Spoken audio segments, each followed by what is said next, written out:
Tagad pretuzbrukums 4-2 kluba aizsargs izgājiens 1-1. Lauris Dārziņš 1-0, kura var uzvarēt jebkuru un arī zaudēt jebkuram. Un galvenais neļaut rīzniekiem izvirzīties vadībā, jo tādējādi viņi iegūst pārliecību. Un vēlreiz skatāmies netverams Laura Dārziņa šāviens 1-0.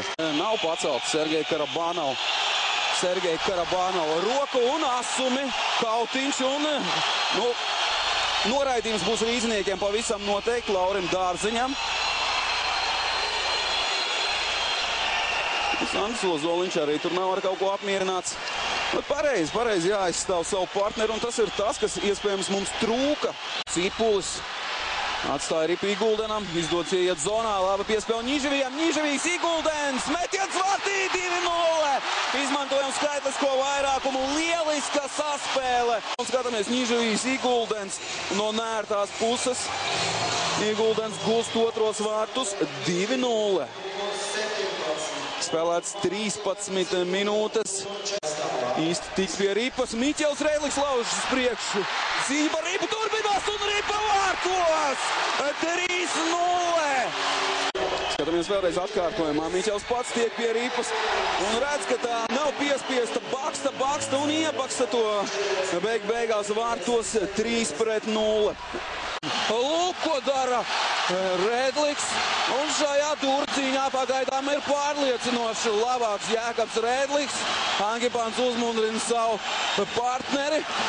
Jēkabs Rēdliks pārliecinoši dominē arī šajā cīņā. Rezultāts uz tablo 3-0. Kautiņš turpinās un tikai tagad līnija tiesneši iesaistās. Petrovīckis ar Hosu. Hosa. Metiens vārtī! 4-0. Marcels Hosa. Un kļūst par KHL rezultatīvāko spēlētāju, labāko snaiperu. Skatāmies, ne pa Petrovīcka kāju trāpa un arī Ešs kapitulē šajā mačā. 4-0. Tāds cīniņš tur vārtu priekšā. Aizstāvēja Ozoliņš savu vārtsargu.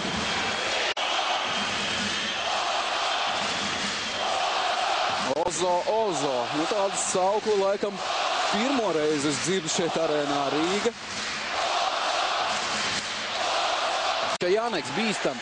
Lieliski piespēle. Jašins metiens un tomēr vārti. Viens metiens. Atkārtoto metienu jau vairs neizdevās tvert. 4-1. Rīgas Dinamo uzvar konferences līderis.